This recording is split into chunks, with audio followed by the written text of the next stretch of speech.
Welcome to Module 1 case for Finance 397. Module 1 deals with household cash flow and developing a personal or household budget. All right, so for the case assignment for Module 1, you should begin Module 1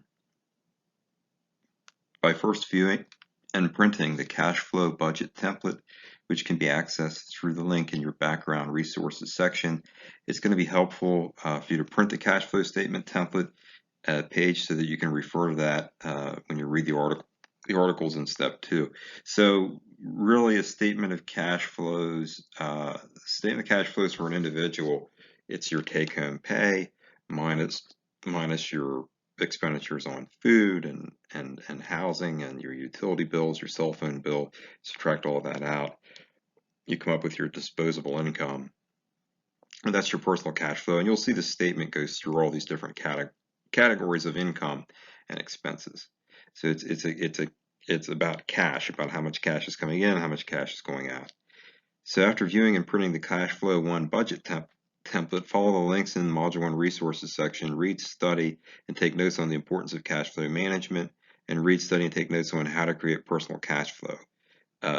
Those are 2 articles that are accessed through the links in the Module 1 background resources.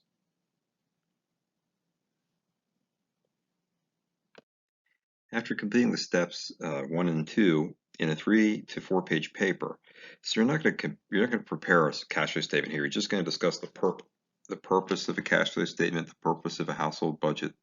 So in a 3 or 4 page paper, including the cover page and reference list, so it's really like basically a two-page paper, define and discuss the following: the purpose of a cash flow statement, the purpose of personal household budget, the difference between a personal cash flow statement and a personal household budget in terms of the data, excuse me, and in terms of the use of the data, where does the data come from and what is the data used for. So a personal cash flow statement is how much money is coming in, how much money is coming out on a cash basis from month to month. A personal household budget is showing how you plan. So cash flow is your actual expenditures and income. Budgeting is how you plan to spend money. So that's you're taking and saying, based on last month's cash flow statement, this is how much money I have to spend this month, and this is when I want to spend it to. And you can say, well, I want to put so much towards my retirement. I want to put so much towards my health savings account or towards a rainy day fund. That's a budget. Your budgeting is showing what you're going to do with the available cash that's left over. Cash flow is just saying what's available. It says this much cash. I have $1,000 a month that I can spend on whatever I want because I make $3,000 a month and I spend $2,000 a month, so that leaves me with $1,000 left. And the budget is saying, yes, I have the 3 coming in, I have the 2 that I spend, and I'm going to show you how all that fits in. And then I'll also show you what I'm going to do with the 1,000. I'm going to take that 1,000, I'm going to take 300 of it, put it towards my rainy day fund, 300 towards paying an extra mortgage payment on my house, and 400 towards my retirement. I'm going to put 400 in a Roth IRA. So that's kind of what a budget is. All right, so after you've completed steps 1 and 2 in a 3 or 4 page paper, define and discuss the following: the challenges you may face in developing a cash flow estimate. So you describe the purpose of a budget, the purpose of a cash flow estimate, and now you're going to describe the challenges you might face in developing one of these. What an emergency fund is, how it's used, how it's built, take-home income, monthly living expenses, secured debts, unsecured debts, disposable income. Disposable income is a percent of total income.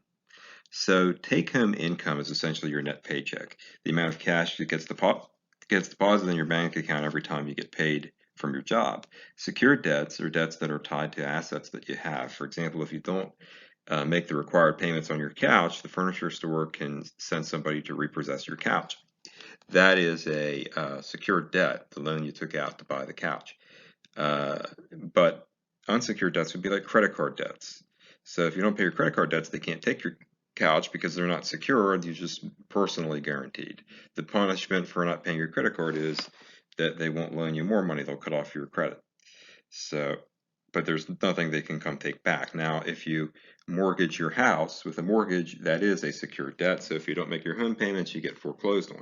Same thing for a car loan. Those are secured, but credit cards are not. Personal loans generally aren't secured either. Okay, and the next thing here is Social Security tax. So when you talk about take-home pay, some of you say, well, my salary is $120,000 a year, so my take-home pay is $10,000 a month. No, it's your paycheck. I mean, you all know this because your paychecks are a lot less than 10 grand a month. If you make 120,000 a year, if you make 120,000 a year, your paychecks are probably maybe $2,800 every 2 weeks, something like that, maybe 3,000 if you're lucky, every two weeks. So that's around 6,000 a month. So where's the other 4 grand go? It goes to pay Uncle Sam, right? So Social Security taxes are 6.2% of your salary up to the first 147,000 in salary. Medicare tax is an additional 1.45% of your salary with no limit to the wage base. So if you make $1 million a year, you're going to pay $14,500 in Medicare. The Social Security and Medicare taxes combined are 7.65%. So, and then if you earn over 200,000 in wages and you're single, there's an additional 0.9% Medicare tax. If you earn over 250,000 and you're single, there's an additional 0.9% tax. So this slide contains an example. If my salary is 147,000, my biweekly estimate is 56.53 every 2 weeks. That's how much I get paid every 2 weeks gross. But my net pay is going to be a lot less than that. I'm going to have FICA tax of 7.65%. That's $11,000. I'm going to have health insurance premiums of it looks like $13,800.